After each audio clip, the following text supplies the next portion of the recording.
ప్రియులారా, మొదటి కొరింథీ పత్రిక 14వ అధ్యాయము 4వ వచనంలో ఈలాగు రాయబడి ఉంటుంది. భాషతో మాట్లాడువాడు తనకే క్షేమాభివృద్ధి కలుగజేసుకొనును అని రాయబడి ఉండుట మనం చూస్తాం. అక్కడ క్షేమాభివృద్ధి అనే పదాన్ని మనం చూసినట్లయితే అందులో రెండు పదాలు ఉన్నాయి, క్షేమము మరియు అభివృద్ధి. అవును, భాషతో మాట్లాడినప్పుడు మనకు క్షేమం కలుగుద్ది. దానికి ఉదాహరణ, నా జీవితంలో నేను రోడ్డు మీద ప్రయాణాలు చేస్తూ గట్రా ట్రాఫిక్ దాటుతూ ఉన్నప్పుడు సడన్గా తెలియకుండా భాష మాట్లాడతాను.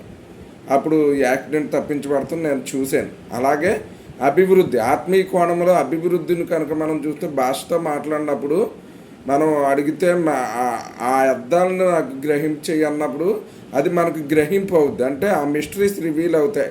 అంటే అది మనం గ్రహించుకున్నామంటే అందులో జ్ఞానవాక్య వరం ఇమిడి ఉన్నది. అది జరిగినప్పుడు అక్కడ ఏంటంటే దేవుడు దహించు అగ్ని అయి ఉన్నాడు. అంటే పరిశుద్ధాత్మ అగ్ని అన్నమాట. అంటే మనలో మండుతుంది. అప్పుడు మనం ఊరికే ఉండలేము, దాన్ని వెంటనే కక్కేస్తాం, అంటే బయటికి చెప్పేస్తాం అన్నది. అది ప్రవచనంగా మారుతుంది. అందుట్లో ఇన్ని వరాలు ఏంటి, జ్ఞానవాక్యము మరియు ప్రవచన వరము.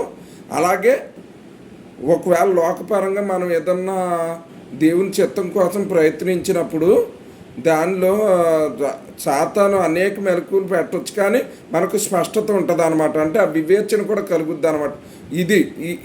దీంట్లో ఇన్ని మర్మాలు ఉన్నాయి కనుక ఈ సత్యాన్ని గ్రహించుకోవాలని ప్రభువు నామమున కోరుతున్నాను.